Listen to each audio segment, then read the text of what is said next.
ఓం మహాగణపతియే నమః. ఓం సరస్వత్యై నమః. ఓం హయగ్రీవాయ నమః. ఓం మహామృత్యుంజయాయ నమః. హరి ఓం. కృష్ణం వందే జగద్గురుం, కృష్ణం వందే జగద్గురుం. ప్రియమైన ఆత్మబంధువులారా, భగవద్గీత అనే జ్ఞానగీత 6వ భాగానికి స్వాగతం, సుస్వాగతం. మనం ఇంకా సాంఖ్యయోగంలోనే ఉన్నామండి. అద్భుతమైన విషయాలు శ్రీకృష్ణ పరమాత్ముడు అర్జునుడికి బోధిస్తున్నాడు. వాసాంసి జీర్ణాని యథా విహాయ నవాని గృహ్ణాతి నరోపరాణి తదా శరీరాణి విహాయ జీర్ణ అన్యాని సంయాతి నవాని దేహి. ఆత్మ యొక్క స్వభావాన్ని వివరిస్తూ శ్రీకృష్ణుల వారు పునర్జన్మ భావనని పునరుద్ఘాటించాడు. ఇక్కడ దీనిని రోజువారీ కార్యకలాపాలతో పోల్చాడండి. వస్త్రాలు చిరిగిపోయి పనికిరానివిగా మారినప్పుడు కొత్త వాటికి అనుకూలంగా మనం వాటిని విసర్జిస్తాం. కానీ అలా చేయటం వల్ల మనం మనల్ని మార్చుకోవటం లేదు. అదే విధంగా ఆత్మ తన అరిగిపోయిన శరీరాన్ని విసర్జించి మరొక చోట కొత్త శరీరంలో జన్మనిచ్చినప్పుడు అది మారదు. అర్థమైందండి?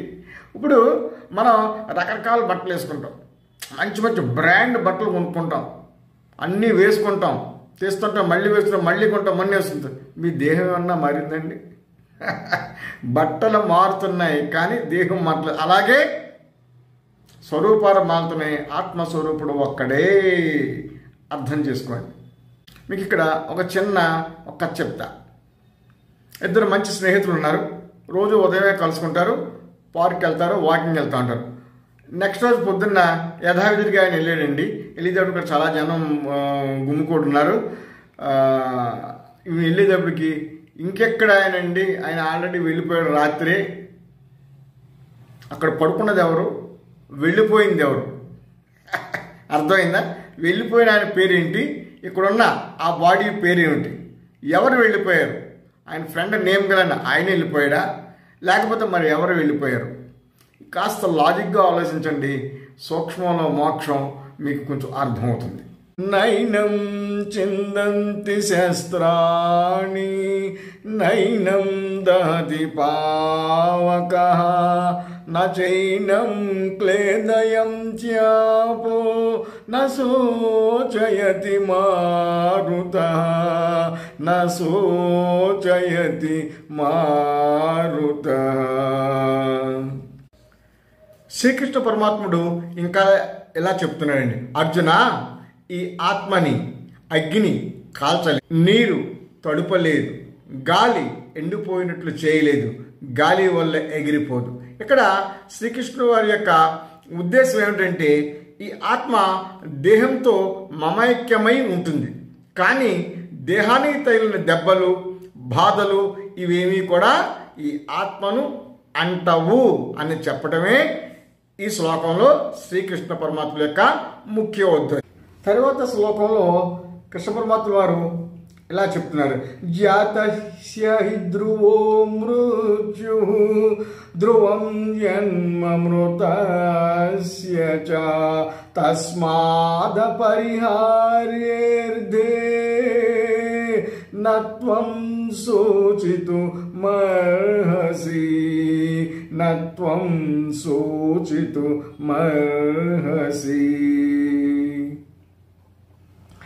పుట్టినవాడికి మరణము తప్పదు, మరణించినవాడు మరలా పుట్టక తప్పదు.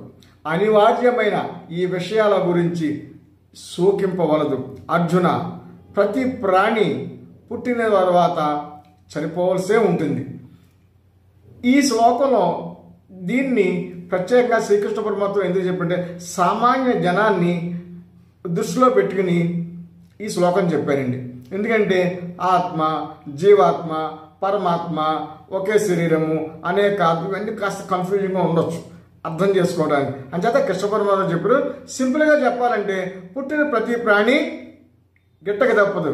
The compose body and has to be decomposed. So it is a natural process. ఇది సాధారణంగా జరిగే ప్రక్రియ. అంచేత దీని గురించి ఎవరు శోకింపకూడదు. అలాగే ఇక్కడ ఒక చిన్న కథ చెప్తాను మీకు. పాండవులందరూ అడవిలో తిరిగేటప్పుడు దాహం వేస్తే తాగడం కోసం ఒక్కొక్క తమ్ముడు వెళ్ళి నీళ్లు పట్టుకోవడానికి ఎవరో తిరిగి రారు. తర్వాత లాస్ట్ని ఎవరో రాలేదంటే ధర్మరాజే వెళ్తాడు. అప్పుడు ఒక యక్షుడు ఉంటాడండి అక్కడ.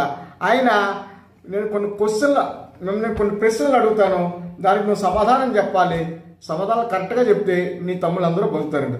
అందులో లాస్ట్కి వచ్చిన కిమ్ ఆశ్చర్యం, దేని వలన ఈ ప్రపంచంలో ఆశ్చర్యం కలుగుతుంది అంటే దానికి ధర్మరాజు చెప్తాడండి, ప్రతిరోజు జనాలు చనిపోతూ ఉంటారు. జనాలు తమ కళ్ళతో చనిపోయిన వారిని చూస్తూ ఉంటారు. కానీ తాము ఒకరోజు చనిపోతాము అని గ్రహించలేదు. ఒకడు మీసం చెప్తాడు, ఒకడు తొడ కొడతాడు, ఇవన్నీ జరుగుతుంది. నేనైతేనే అంటాడు, ఇవన్నీ వన్ డే మనం కూడా వెళ్ళాల్సిందే. రాముడు ఉన్నాడండి, అల్లా ఉన్నాడండి, జీసస్ క్రీస్తు ఉన్నాడండి. వారు కూడా తమ అవతారంగా ఒక పర్పస్ కొద్ది జన్మించి after accomplishment of the purpose they have also gone. ఎవరో శాశ్వతము కాదు.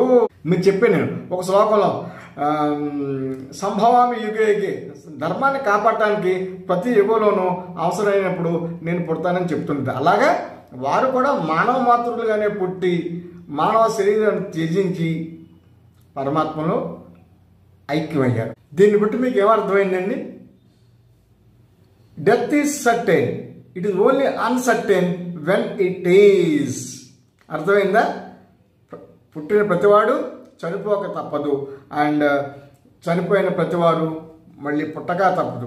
ఇది జరణ మరణ చక్రం అండి. ఈ చక్రం మనం భగవంతులో ఐక్యమైనటువంటి మోక్షం లభించే వరకు ఈ చక్రంలోనే మనం పరిభ్రమిస్తూ ఉంటాము. ఆత్మ పరిభ్రమిస్తూనే ఉంటుంది.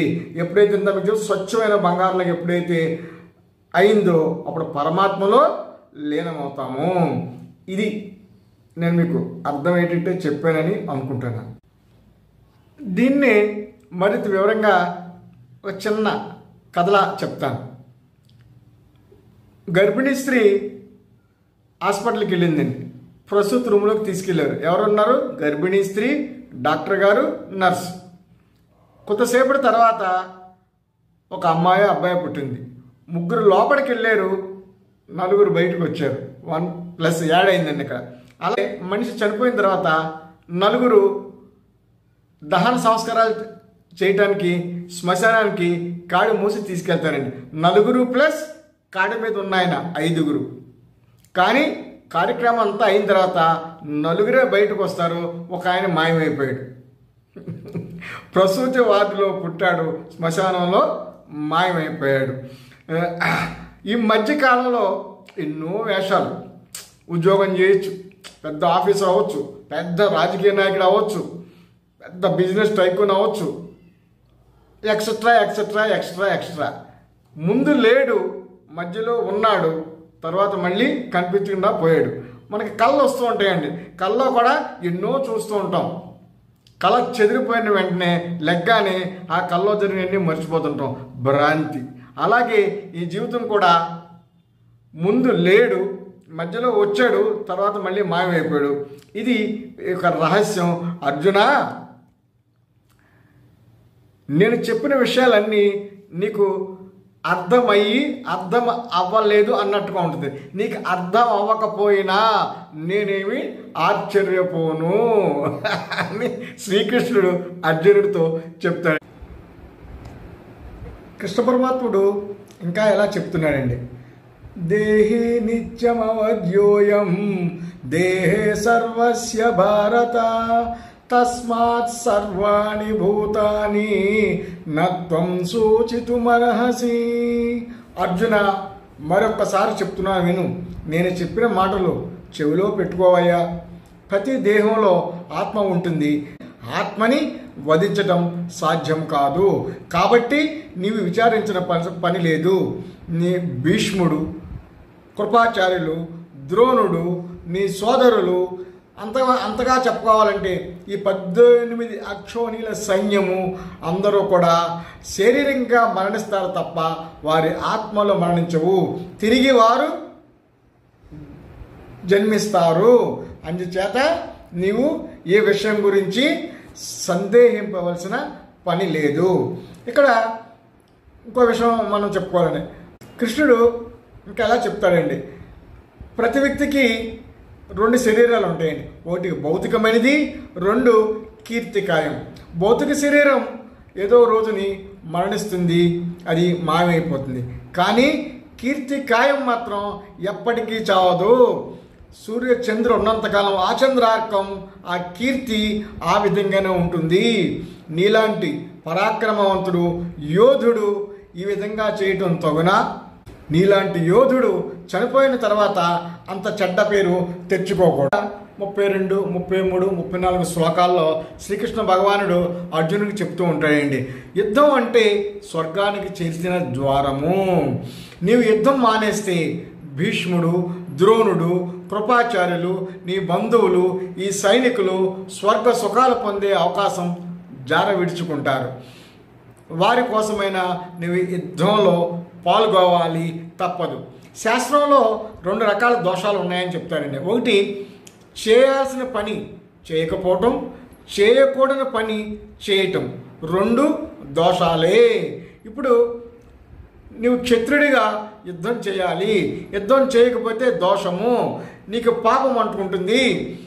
అంటే లాస్ట్ లెగ్ ఆఫ్ ది లైఫ్లో నీవు కష్టాలని అనుభవించవలసి ఉంటుంది.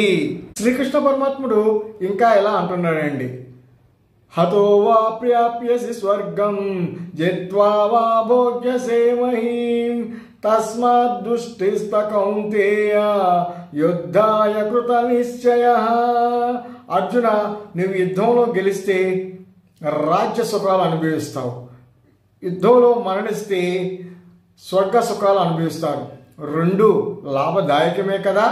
కాబట్టి నీ క్షత్రియ ధర్మాన్ని పాటించు, లే యుద్ధంలో నెక్స్ట్ శ్లోకంలో చెప్తున్నాడు శ్రీకృష్ణుడు, సుఖ దుఃఖే సమకృత్వా లాభాలాభౌ జయాజయౌ తతో యుద్ధాయ యుజ్యస్వ నైవం పాపమవాప్స్యసి. కర్తవ్యములు 2 రకాలు. ఒకటి సంతోషంగా చేస్తాం, ఎందుకంటే అవి చేయటం మనకి ఇష్టం కాబట్టి. 2వది బలవంతంగా చేయాల్సి వస్తుంది, మనకి ఇష్టం లేకపోయినా కూడా. 2 చేయాల్సిన పనులే, తప్పించుకోవడానికి వీల్లేదు. ఒకటి ఆనందంగా చేస్తాం, ఒకటి బాధ చేస్తాం. అలా కాకుండా రెండింటి సమత్వాన్ని పాటించి చేస్తే అది ఒక యోగం అంటారు. అంటే కర్తవ్యమును సమత్వంతో చేయటం కూడా ఒక యోగమే. ప్రియమైన ఆత్మబంధువులారా, మనం ఇలా చెప్పుకుంటూ వెళ్తే ప్రతి శ్లోకము ఒక అద్భుతమైన విషయాన్ని చెప్తూ ఉంటుంది అనమాట. మనం చాలా శ్రద్ధగా వినాలి, నేను శ్రద్ధగా కూడా చెప్పాలి కదా. ఇప్పుడు నెక్స్ట్ శ్లోకంలోకి వెళ్తే అది ఒక పట్టణ తేలే వ్యవహారం కాదండి, చాలా మంచి విషయాలు చెప్పాలి. అందుచేత ఈరోజు ఈ ఎపిసోడ్ని మనం ఇక్కడితో ముగించి నెక్స్ట్ ఆదివారం కోసం ఎదురు చూద్దాం. కృష్ణం వందే జగద్గురుం, కృష్ణం వందే జగద్గురుం, కృష్ణం వందే జగద్గురుం, కృష్ణం వందే జగద్గురుం. హరి ఓం.